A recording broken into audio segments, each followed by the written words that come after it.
ពេលនេះពីបាក់ទ្រាំក៏បងអាចទ្រាំបានព្យាយាមប្រឹងបិទភ្នែកឈប់តាមរំខានជូនកលយានឲ្យជួបអ្នកថ្មីខ្សែជីវិតជួបរឿងប្រត់បែកស្អែ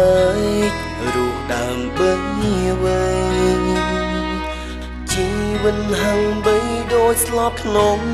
លោកីរងសពថ្ងៃកំឡោកើជឿ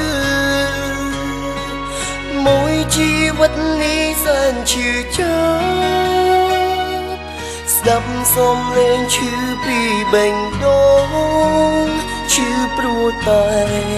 អូនមនុស្សដំបងធ្វើបាបបងឲ្យរស់រងស្ទើរតែខ្សិនខ្សៃមនុស្សដំបងធ្វើឲ្យខ្ញុំយំទឹកភ្នែកជោកជាំក្រំរីងរៃពីថ្ងៃនេះត្រូវរស់គ្មានថ្លៃមានងារជាមនុស្សម្នាក់ដែលអូនបងចូលអូនចូលរ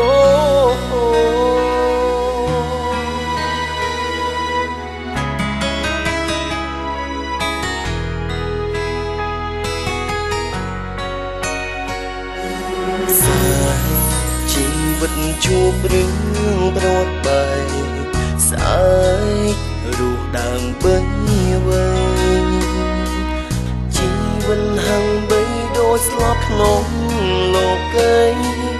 រងសពថ្ងៃកំដរកើជឿមួយជីវិតនេះសែនឈឺចាប់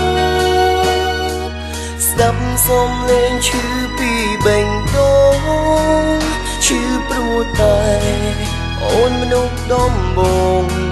ធ្វើបាបបងឲ្យរស់រងស្ទើរតែខ្សិនខ្សៃមនុស្សដំបងធ្វើឲ្យខ្ញុំយំទឹកភ្នែកជោកជាំក្រំរីងរៃពីថ្ងៃនេះត្រូវរស់គ្មានថ្លៃមានងារជាមនុស្សម្នាក់ដែលអូនបងចូលអូនចូលរ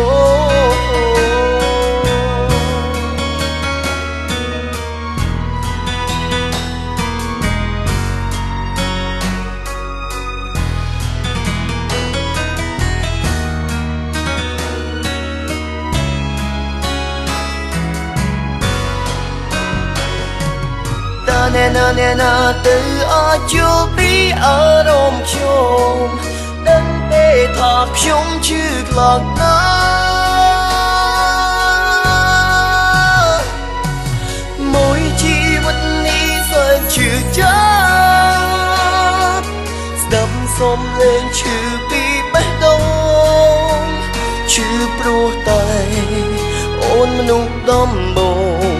ធ្វើបាបបងឲ្យរស់រងស្ទើរតែខ្សិនខ្សៃមនុស្សដំបងធ្វើឲ្យខ្ញុំយំទឹកភ្នែកជោកជាំក្រំរីងរៃពីថ្ងៃនេះត្រូវរស់គ្មានថ្លៃមានងារជាមនុស្សម្នាក់ដែលអូនបងចូលអូនចូលរ